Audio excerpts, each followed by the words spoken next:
La rationalisation de l'appareil organisationnel, du niveau central au niveau local, a permis de réduire de 34,9% le nombre d'organes rattachés au niveau central, de supprimer l'ensemble des comités chargés des affaires du parti et de diminuer respectivement de 46% et 66,9% le nombre d'unités administratives provinciales et communales.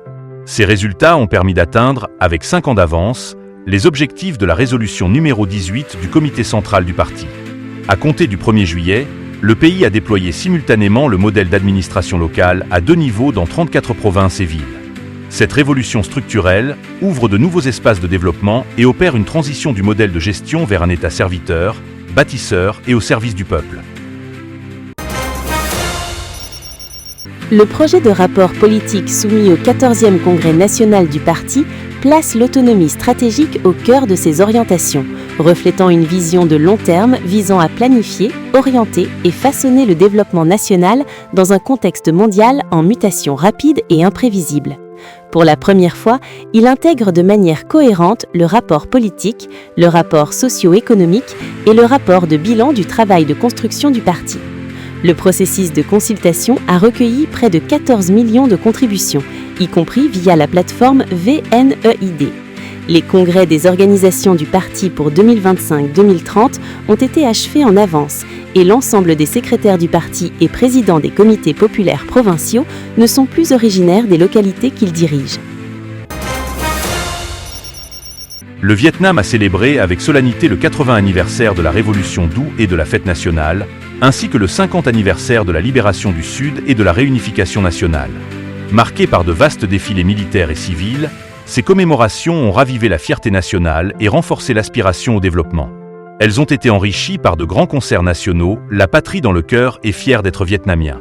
Le succès du film « Pluie rouge », dépassant 700 milliards de dons de recettes et couronné du Lotus d'Or 2025, a contribué à créer un élan favorable à la mise en œuvre de la stratégie de développement des industries culturelles d'ici 2030, avec une vision jusqu'en 2045.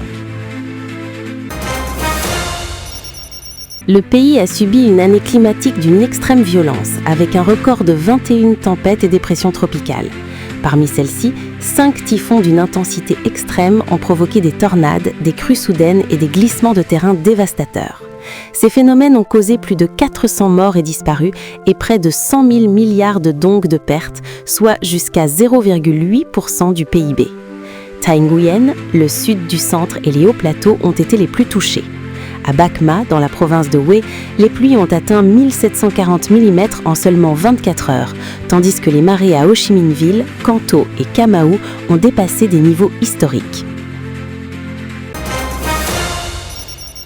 Le bureau politique a promulgué plusieurs résolutions stratégiques dans des domaines clés, identifiant de nouveaux moteurs du développement national et plaçant le citoyen au centre du processus. La science et la technologie sont définies comme la percée prioritaire. L'économie publique jouant un rôle directeur et moteur, tandis que le secteur privé assume un rôle central. Dans cette dynamique, la 15 Assemblée nationale a adopté, lors de sa 10 sessions, 51 lois et 8 résolutions normatives, soit près de 30% de l'ensemble des lois et résolutions normatives de toute la législature. Le gouvernement a parallèlement promulgué de nombreux programmes d'action et documents d'application, contribuant à l'établissement d'un cadre juridique propice à un développement rapide et durable du pays. En 2025, la croissance du PIB du Vietnam devrait atteindre près de 8%, avec une inflation contenue sous 4% et des IDE réalisées estimées à environ 24 milliards de dollars, un record sur 5 ans.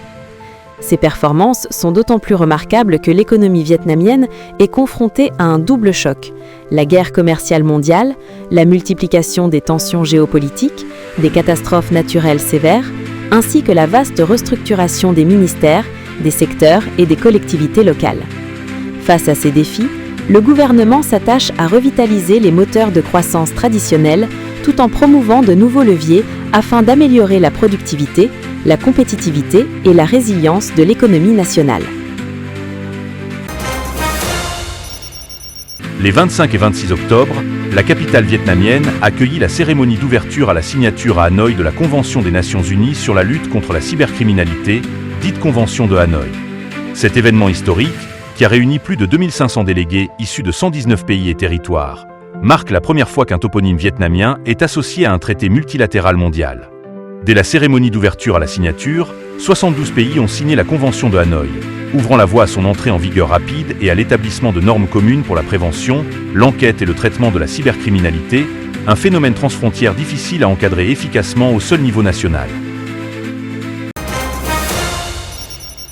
Fin août, le mouvement national « Tout le pays se mobilise pour éradiquer les logements précaires et délabrés » avait permis de supprimer 334 234 habitations insalubres, achevant cet objectif avec 5 ans et 4 mois d'avance par rapport à la cible fixée par la résolution numéro 42 du comité central du parti, et avec 4 mois d'avance sur celle définie dans la directive numéro 42 du Premier ministre. Qualifiée d'œuvre nationale spéciale, cette initiative illustre la synergie entre la volonté politique et les aspirations populaires, tout en reflétant les valeurs humanistes de solidarité nationale.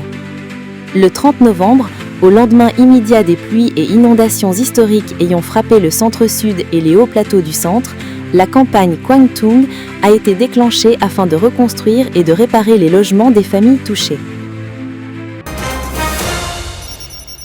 La dernière année du mandat du 13 congrès du parti a vu l'achèvement et la mise en service technique de 3513 km d'autoroutes, dépassant l'objectif de 3000 km fixé pour fin 2025 et posant les bases pour atteindre 5000 km d'ici 2030.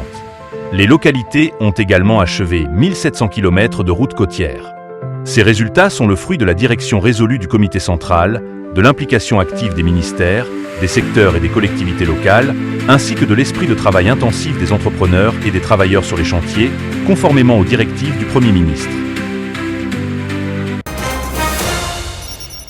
Un siècle après sa naissance et son développement, la presse révolutionnaire vietnamienne a vu les journalistes s'imposer comme une force pionnière sur le front idéologique et culturel, apportant une contribution majeure à la lutte pour l'indépendance et la réunification nationale, ainsi qu'à l'édification et à la défense de la patrie.